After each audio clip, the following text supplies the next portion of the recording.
Hi guys, this is the video tutorial for the Emerson Crochet Blanket. This is a sample size of the blanket that we're going to be making up today. As you can see, this is the trim, and then you get this quilted diamond look throughout the blanket. This video tutorial will just cover the basic stitches that are used and hopefully answer any questions that you might have about some of the trickier parts. Again, I'm just going to be working up a sample size, so you do have to have your written pattern in order to make the blanket. This video will just help answer any questions that you might have, hopefully. So to start out, your beginning chain can be really any number. It can be, the formula is that it needs to be a multiple of 6 plus 5 extra chains. So I've put some chain lengths in the pattern that will equal out to the blanket measurements that you see in the beginning of the pattern, but really any multiple of 6 plus 5, and you'll be able to work this up following the pattern. So you'll see at the end of the pattern there are some bonus options for you guys if you wanted to make a bath mat, a rug, things like that. This is a really thick blanket. So, and it's really plush, like these are squishy. So it really would make a really nice rug, a really great bath mat. So I love that as an option. And as a blanket, it's a yarn eater. It's a really thick blanket, but it's so just plush, and I just want to live in this blanket. It's like a quilt really, or a comforter. It's very thick and I think luxurious.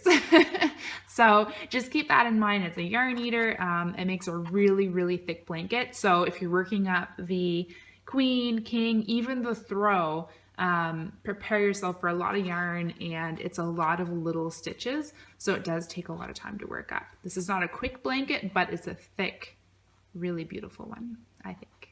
All right, so I've worked up my sample size beginning chain here, and I'm just going to walk you through how to create this trim.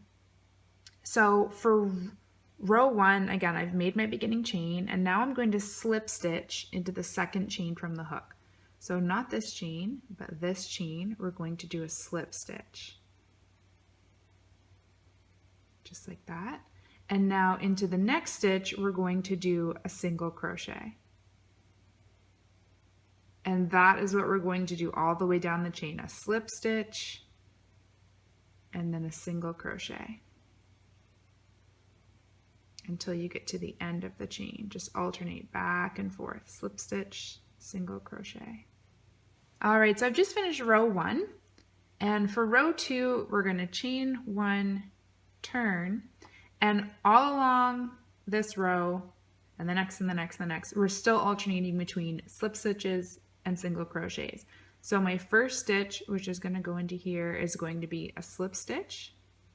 You always start with a slip stitch, and you always end with a single crochet.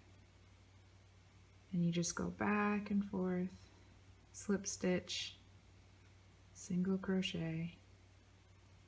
Now, for this trim, really for the whole blanket, you really want to keep your stitches nice and loose. You're really going to find your hand is going to tense up if your stitches are really tight. I tend to be a really tight crocheter, and so I really had to be mindful to keep my stitches nice and loose with this one.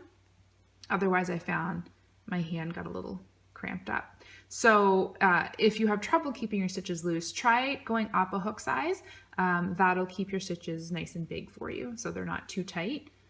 And also, because this blanket involves such small stitches, the bigger you can make them, the less work it's going to be to get the size of the blanket that you'd like to have.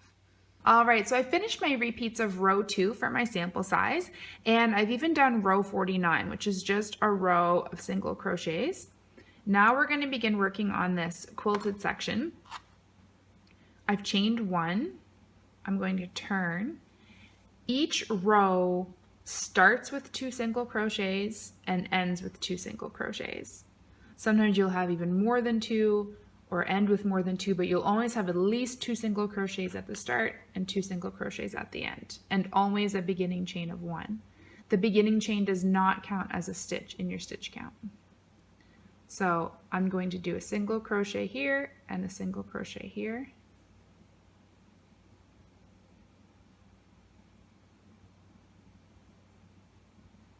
Now the pattern calls for 5 front post double crochets. So this is where you would put your next stitch if it was a normal stitch, but we're doing a front post stitch. So your hook goes around the post of your stitch like that.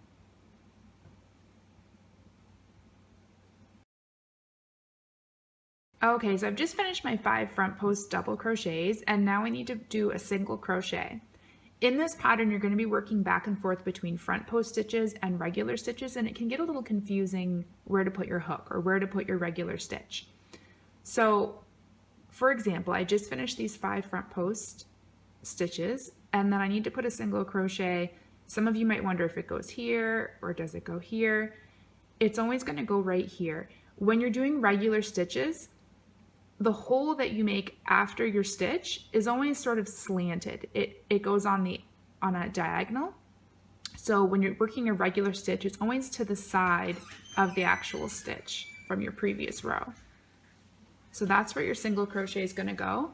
And then you're going to start working on your front post stitches again. So you're going to insert your hook into here and come around the other side like that.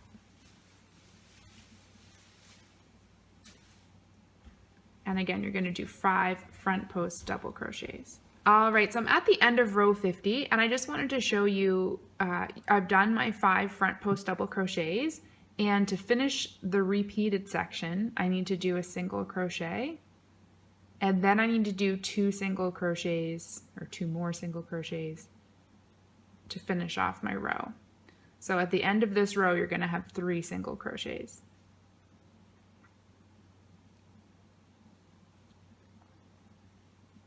For row 51 and for every other row in the pattern, when you're working on the back of your blanket, you're just going to single crochet all the way across.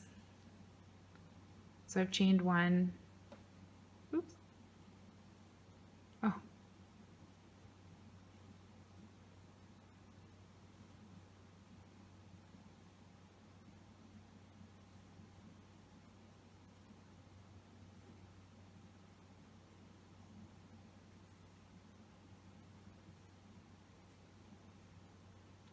So you're just single crocheting all the way across into those front post stitches that you did and your single crochets. All right, so for row 52, we're going to get into some treble crochets, and we're going to be working into our last row that we did, but also we're going to be going 2 rows back and working around these front post double crochets. So to start my row, again, I've chained 1, I've turned, and I'm going to do 2 single crochets.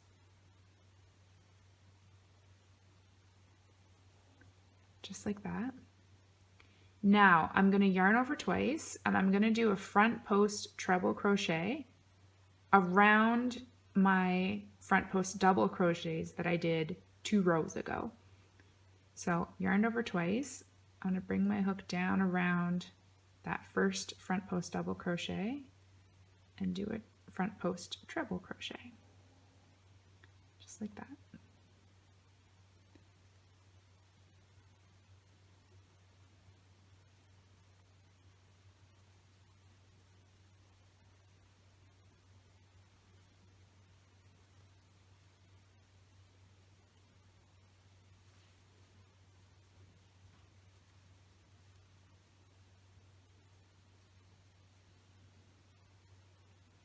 All right, so I've done my 5 front post treble crochets.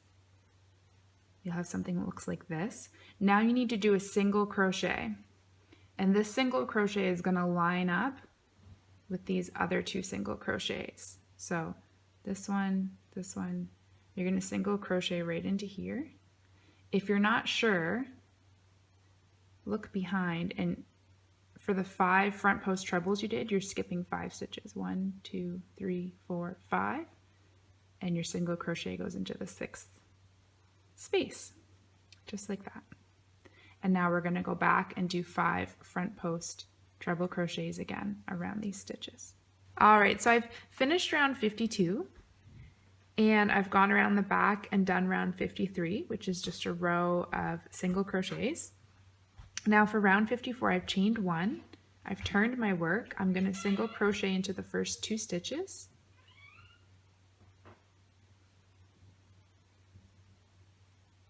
Now the repeat for this row is another single crochet, and then you're going to front post treble crochet around the next 3 stitches. So you're going to be working around these 3 stitches in the middle of your group of 5.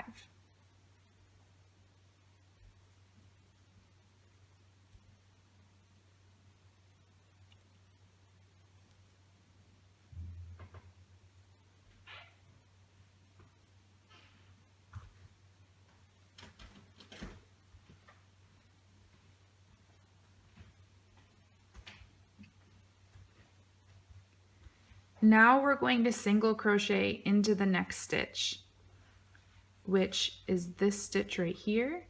But again, if you're not sure, if you flip back those front post trebles that you just did and count 1, 2, 3, you did 3 trebles, you're going to single crochet into the next stitch. Now you're going to do a front post double crochet around the next stitch.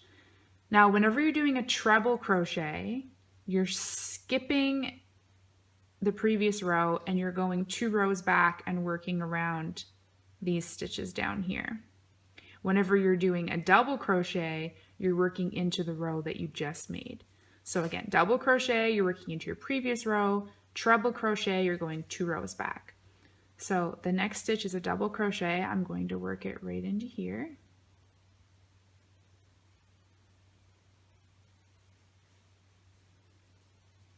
And then a single crochet for my next stitch.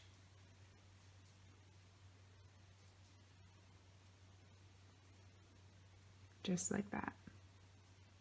So again, the single crochet goes right next to the front post double crochet that I just made, slightly to the side of that stitch. Now we're going to do 3 front post treble crochets again, and again we're working around the 3 middle cables here. All right, so I'm at the end of row 54 and I've just finished my front post double crochet, and now I'm going to single crochet into the next 2 stitches.